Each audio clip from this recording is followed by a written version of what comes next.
The next time I saw that was when I went to Brazil. I stayed in all for 14 days. I had encounters with heaven 9 out of 14 days. You know, Brazil is 4 hours in the past.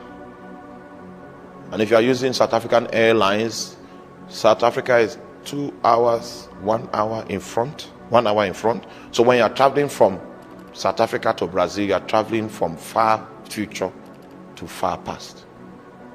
And you will never see, it will be all daylight, you will not see night until you get to Brazil. The time clock is different, and your body, it will take your body some days to adjust. So you'll be sleeping when people are awake, you'll be awake when people sleep. So when I was awake, because when people were sleeping, I converted it to prayer. I just started to pray and I was caught up. Then that kind of thing started again. I was in a new place. And I saw, the person I saw that was so clear was John Knox. He was high into the heavens. He wore a garment that was like white cotton. And I knew these were the spirits of just men that were made perfect. And they were crying. They were crying. They had a voice that was in baritone. And I was struggling to hear what they were saying. And it was the things that God promised them that he would do in their intercession that have not happened, that they were demanding that God must do. Oh, when that cry came to heaven, it shook heaven. It was not only John Knox that was there. I've not seen John Knox physically, but when I saw him there, I knew it was Knox. And he was the only one that I was given the grace to identify. High up into the heavens. High up into the heavens. And then there was a committee that was constituted. And this committee that was constituted, I could see the people on the committee. In fact, a detachment of angels were given to them because of the nature of the cry that those people raised. Now the search was fortunately on the continent of Africa. And they were looking for people that could be used to answer the cry of John Knox and his team. Why John Knox, I don't know. But at least I know he's an intercessor. Oh my God. That search on the continent of Africa was with a special kind of lamp. I was in the spirit and I saw this. And that lamp, when they bring it over a city, the people that they are looking for, a yellow thing will appear on their head. That was when I saw how naked Africa was. And that it may be that what you are doing, what the labor you are laboring, might be the last line of defense to secure legacies for the days to come. At the end of the day, I saw only a few people were chosen from Africa, and they stood before this cloud of witnesses. Then I saw a line. This time it was a line that the only person I recognized on the line was my friend Evangelist Ike. On this line, when you go to the person that we were going to meet, he will give you nations that you'll be in charge of these nations. So I went to the man, and the man looked at me and he smiled. It means my score was good, better than 50. That smile meant something positive. I was excited. And he gave me 3 nations. Nations were like pieces of paper. And he gave me Ghana, gave me South Africa, he gave me the United Kingdom. And he told me that the gospel that you preach is going to have great impact in Ghana, in South Africa, and in the United Kingdom.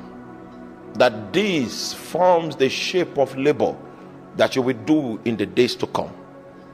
Your feet will be on the continent called Europe. And the things that you preach is going to resonate with foundational things of this land. That these peoples had a revival that shaped them.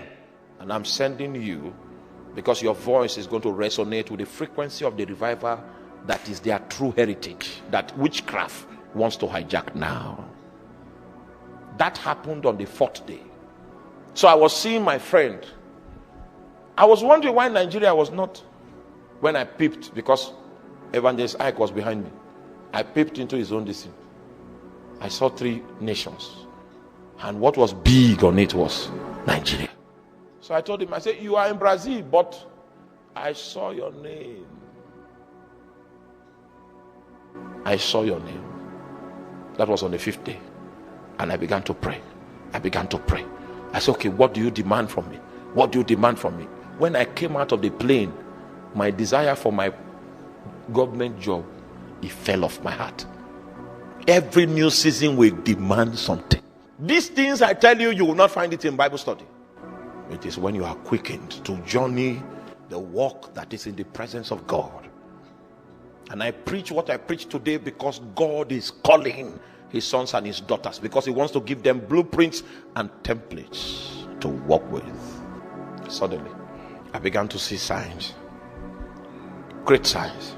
And it was when I came back that anytime I had an invitation to Ghana, I would go, because God said, today, there are so many preachers in Ghana, but God spoke, and I've seen the effect, the initial effect of what God wants to do in that nation.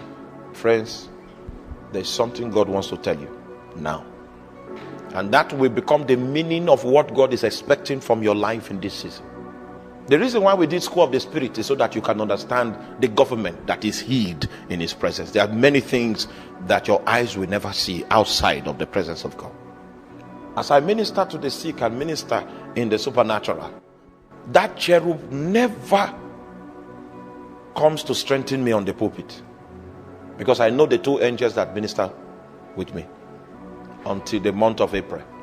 That was when that cherub now started supporting me. His own hand is on my head, I feel it. Meanwhile, the others is on my fingers. There are some feeling in your life that has meaning,